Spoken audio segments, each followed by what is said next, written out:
How can you make sure that you're not living in afterlife even now? It is interesting because most of the people consider existence self-evident. This is why they don't deal with spiritual issues in general. But it is not. Moreover, our existence is a mathematical nonsense because we have a zero chance to exist, moreover right now, and it is easy to prove. Our existence is finite, in turn eternity is infinite. If we compare the two, the final result can't be else than zero. What is the chance that we are repeating the same life over and over again without knowing? I think we have much greater mathematical chance of it than existing in this tiny time frame right now, which is not even detected in comparison to eternity, and discussing this issue. It is a matter of approach. After all, nature is a cycle. Everything that lives dies. That which has a beginning, it also has end. The physical suffering we call life can only make sense through a spiritual cycle. This can mean that time is an illusion. There is no past, present, or future.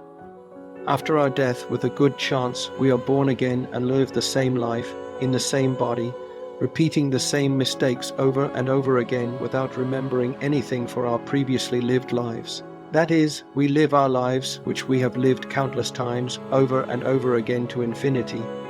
This is what Nietzsche calls eternal recurrence. But according to a less Nietzschean but more optimistic principle, we can escape from this eternal recurrence with becoming enlightened.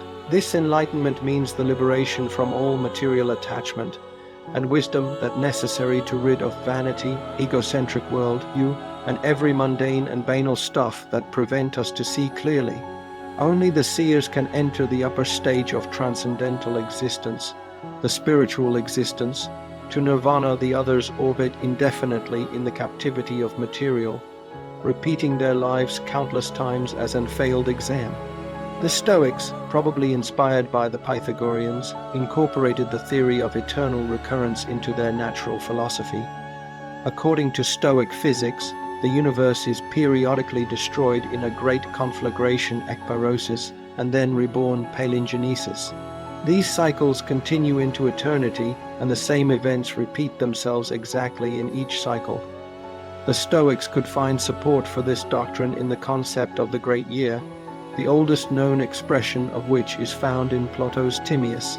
Plato hypothesized that a complete cycle of time would be completed when the sun, moon, and planets each completed their various rounds and returned to their original positions.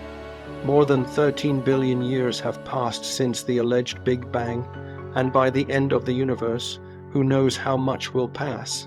In this period, incomprehensible to human reason, the longevity of human life cannot be detected, which justifies the cosmic insignificance of us. But still, what are the chances that we exist in this tiny time frame? And thinking on this, what was the chance at all that we were born at all? One in proportion to infinity. Can there be such a coincidence that would justify our current consciousness? 60 generations stand between us and the fall of Rome, for instance, which is a very tiny time frame compared to billion of years. In this tiny time frame, only you have more descendants than people live on Earth today.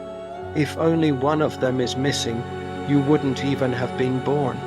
Yet it's just a tiny time frame. What of this enormous chance can be explained with? One is proportional to infinity. If not with argument, there's no past, present, and future.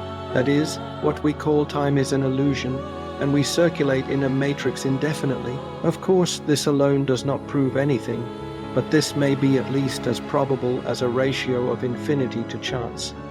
This argument leaves the atheist speechless, by the way, since even a god has better chance to exist than we have at this moment.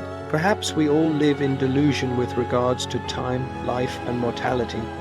Of course, we can never know the truth, but there is another interesting phenomenon here to which I have already referred, namely the issue of morality, which makes us seer, and a lack of it makes us blind. Why is it precisely morality that makes us something unique from an intelligent animal? There is even a name for this sense, called emotional intelligence, because there is no other universal phenomenon that is as perfect as this, and which connects us all through time and space.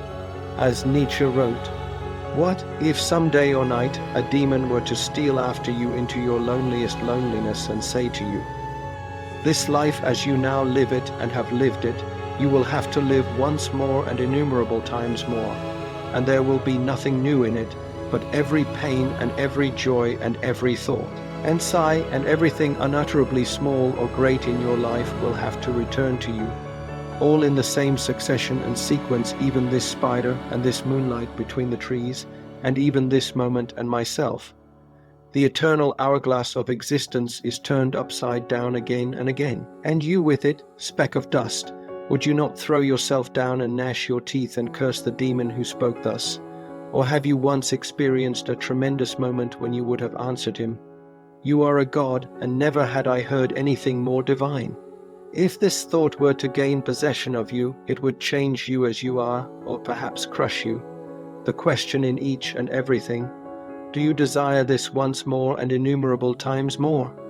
Would lie upon your actions as the greatest weight, or how well disposed you would have to become to yourself and to life to crave nothing more fervently than this ultimate eternal confirmation and seal. Friedrich Nietzsche, The Gay Science. In the next part, we'll examine the concept and history of reincarnation in different religions and cultures, and the phenomena of bodhisattvas. See you there.